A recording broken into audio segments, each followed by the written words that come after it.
to the RunnerX podcast, where we talk about all things running.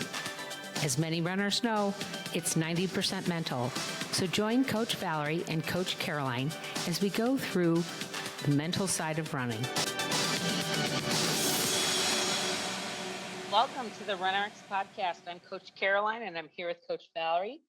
And today I want to talk about something that we've talked about before. We talk about you're not your injury, but you're also not your mobility. We've had a member come in recently and say, like, how do I loosen my ankle? What do I have to do to loosen my ankle when I'm running? And my question to her in the group was, stop thinking about your ankle, right? Stop focusing your attention on your ankle, because when you focus your attention on your ankle, you're not doing what you're supposed to be doing to run. And can you explain kind of what you're supposed to basically do and not do when you're running? Why should she not be thinking about her ankle? Can you expound on that? Well, the fun part in that, honestly, guys, this is the fun of running. So in running, it's a very simple 3 elements of running, and it's pose, fall, pull. So our job is to pull the foot. And so once we've pulled the foot, our work is done. And then we have to immediately prepare to pull the other foot. So in my running, I always tell people it's up, up, up, because my job is to pull the foot.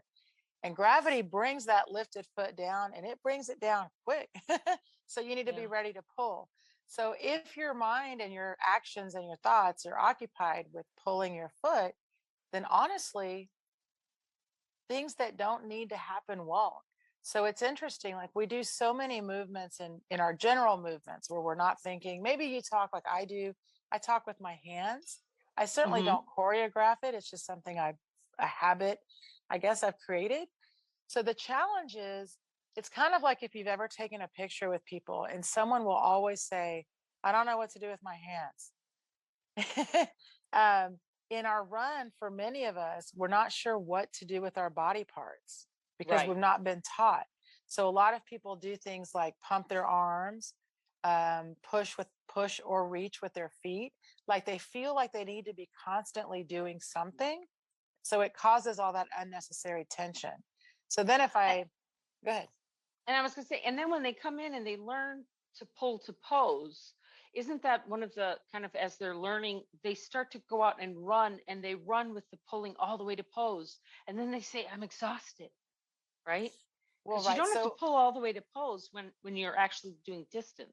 When you actually go ahead, more than a couple of steps is what I was going to say. It's right, but it's a concept. You realize like what we teach is a very simple concept that's a challenge to put together.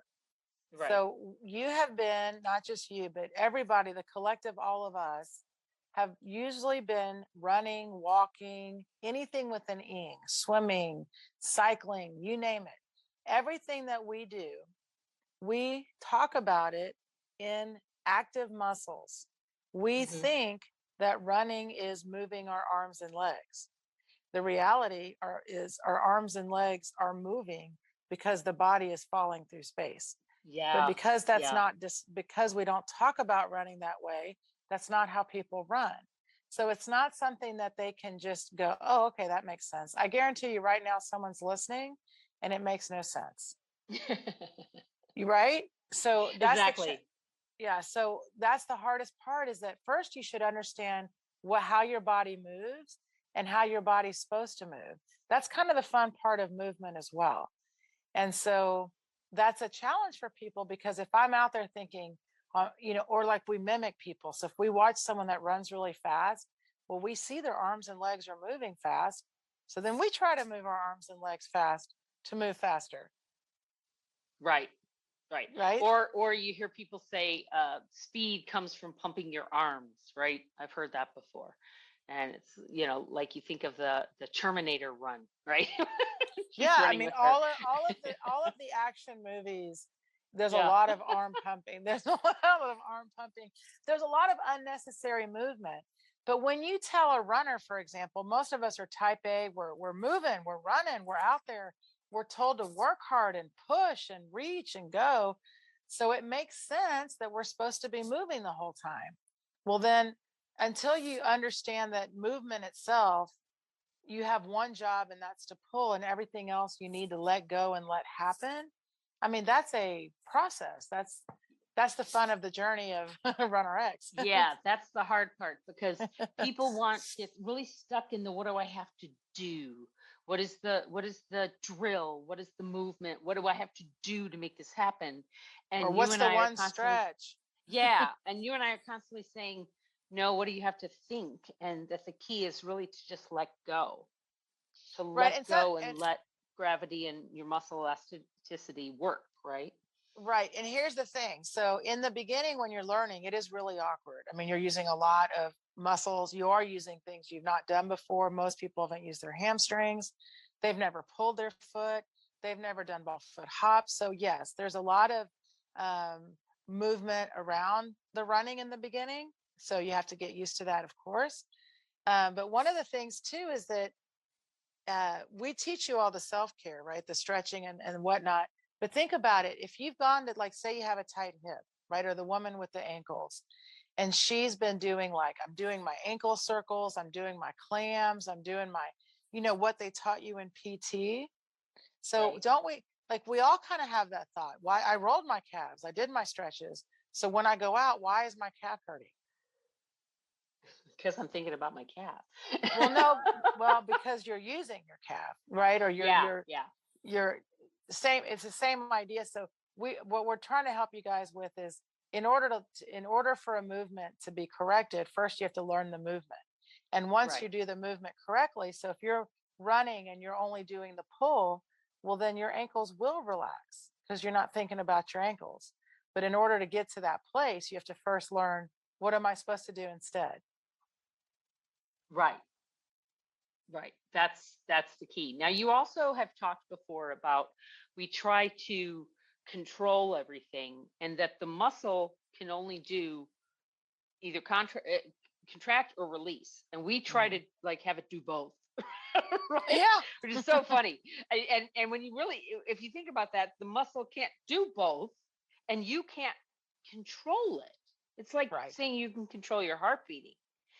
You know, I guess there are people, I Well, guess, that can speed it up and slow it down. But talk about that for a second, that how people try to control their muscle movement and placement, like they want to place sure. their foot.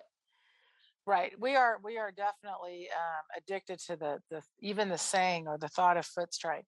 So for most of us, active muscle contraction is all we know. Right. Meaning, like, you control the movement. So again, if I put a weight in your hand and told you to do a bicep curl, that's called an active muscle contraction. You're taking the Okay. weight and you're curling it up, right? You're using your bicep muscle. And if you do so many repetitions, you're going to fatigue the muscle because the muscle is now being asked to do more work than it needs to do. Right. And that's the Okay. whole point of strength training. That is exactly what strength training is about. So in running, if we try to do what's called active muscle contraction, meaning, like, for most of us, it's either going to be, well, let's just talk about pulling. When we pull the foot up from the ground, we are using the hamstring. Here's the thing, we only need to use 10% of the hamstring. So, again, this is something we help you guys learn and teach, and we teach you. But the reality is that if you just actually let the body do what it's supposed to do, natural running, it will naturally do that. So then, are the calves working? Are the quads working? Yes, everything in your body is working. The challenge is, if you get out of the way of the muscles, they know when it's time to contract and when it's time to release. This is something your muscles know how to do. You don't need to tell them.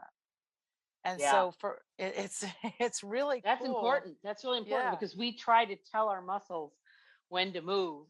We don't realize it, but that's what we're trying to control. And that's correct. part of that letting go, and just turning off the music and really trying to understand your body and its movement when it's running, and Well, and really also knowing where it is. to understand this, we have been, it's called, Dr. Umanoff used to always say this to me, and it didn't make any sense. He would say to me, stop reaching for the ground. The ground is already there. Just accept it. And in the beginning, I was like, what are you saying? because I didn't have that awareness that I was even doing that. And there's a lot of ego, guys, because when I first started getting coached, I was a coach. So I was like, what is going on here?